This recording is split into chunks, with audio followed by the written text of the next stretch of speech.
এক কাপ গুঁড়ো দুধ দিয়ে আমি একদম দোকানের মতোই পারফেক্ট রসমালাই বানিয়ে ফেললাম। এই রসমালাই যে এত মজা হয়েছিল আর এত পারফেক্ট হয়েছিল, আমার বাসার সবাই তো অনেক মজা করে খেয়েছে। আসসালামু আলাইকুম এভরিওয়ান, কেমন আছেন সবাই? আজকে আমি রসমালাই তৈরি করে দেখাবো।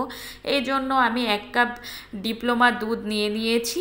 এখন আমি এখানে অ্যাড করব সামান্য পরিমাণ ঘি এবং বেকিং পাউডার। এখানে বেকিং পাউডারটা সামান্য পরিমাণ নিতে হবে, আর ঘি হাফ চামচ মতো নিয়েছি। আপনারা এখন এইটা ভালোভাবে মিশিয়ে নেবেন, হাতের সাহায্যে ভালোভাবে মিশিয়ে নিতে হবে যেন সবগুলো ভালোভাবে মিশে যায়। এখন আমি একটা ডিম নিয়ে নিয়েছি, ডিমটা আমি ভালোভাবে ফেটে নেব। আপনারা রসমালাই বানানোর জন্য সবসময় ডিপ্লোমা নিডো এই জাতীয় দুধ নেবেন। মার্কস কিংবা স্টারশিপ এইগুলো দুধ দিয়ে, গুঁড়ো দুধ দিয়ে কিন্তু রসমালাইটা পারফেক্ট হবে না। আমার ডিমটা সুন্দরভাবে কিন্তু সময় নিয়ে ফেটিয়ে নিয়েছি। এখন আমি হাত দিয়ে আলতোভাবে ডোটা বানিয়ে নিব। এটা কিন্তু আপনারা যেভাবে রুটি বানান না, ওইভাবে শক্তভাবে মুথে নেওয়া যাবে না। আলতো হাতে ডিম দিয়ে ভালোভাবে মাখিয়ে নিতে হবে, বেশি শক্ত করা যাবে না, তাহলে রসমালাইটা কিন্তু ফেটে যাবে।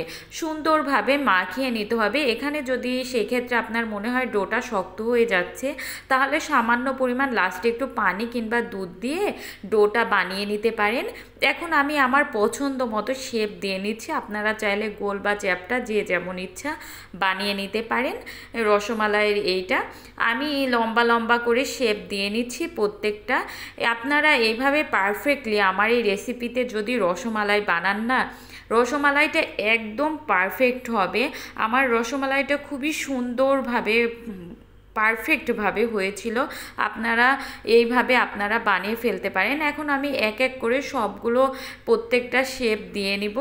আমি সুন্দরভাবে এমন লম্বা লম্বা করে শেপ দিয়ে নিচ্ছি, আপনারা দেখতেই পাচ্ছেন। সবগুলো আমার রসমালাইয়ের জন্য এই শেপগুলো দেওয়া হয়ে গিয়েছে, বানিয়ে নেওয়া হয়ে গেছে। এখন আমি আর একটা প্যানে 1 লিটার মতো দুধ আমি জাল করে নিয়েছি, ঘন করে হাফ লিটার মতো করে নিয়েছি।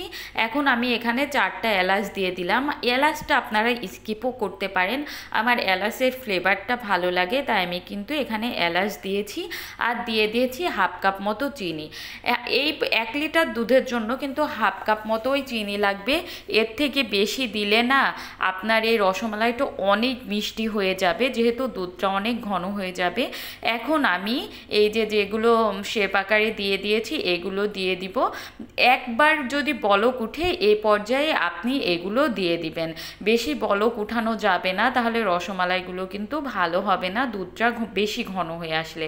এখন আমি ঢাকনা দিয়ে ঢেকে একদম যেই হিটে রেখেছি ওই হিটেই চুলাটা রেখে দিব। আর যদি বলকটা বেশি উঠে যায় না, বারবার ঢাকনাটা উঠিয়ে নিব। আপনারা চুলার হিটে একদম সেম পর্যায়ে রাখবেন যে পর্যায়ে ফার্স্টে থেকে রেখেছেন। বলক যদি উঠে পড়ে যেতে যায় তাহলে ঢাকনাটা উঠিয়ে নেবেন। দেখুন আমি আপনাদের দেখিয়ে দিচ্ছি, আমার কিন্তু এই রসমালাইটা একটুও ভাঙে নাই। দেখুন কি সুন্দরভাবে ফুলে উঠেছে, দেখতেই পাচ্ছেন আপনারা। এখন আমি এইটা 20 মিনিট মতো রান্না করে নিব। রান্না হয়ে গেলে আমার ওই যে ঢাকনার ফাঁকা অংশটা আছে না, ওইটা টিস্যু দিয়ে 2-3 ঘন্টা মতো রেস্টে রেখে দিলাম। তারপরে আমি একটা বলে উঠিয়ে নিচ্ছি। দেখতেই পাচ্ছেন আমার রসমালাইটা কতটা পারফেক্ট হয়েছে। আমার এই রেসিপিতে যদি আপনি রসমালাইটা বানান তাহলে একদম পারফেক্ট হবে, দোকানের থেকেও টেস্টি হবে। দেখুন আমার এই ঝোলটাও অনেক ঘন হয়ে এসেছে। এখন আমি আপনাদের একটা রসমালাই উঠিয়ে দেখাচ্ছি যে কতটা পারফেক্ট হয়েছে আমার রসমালাইটা।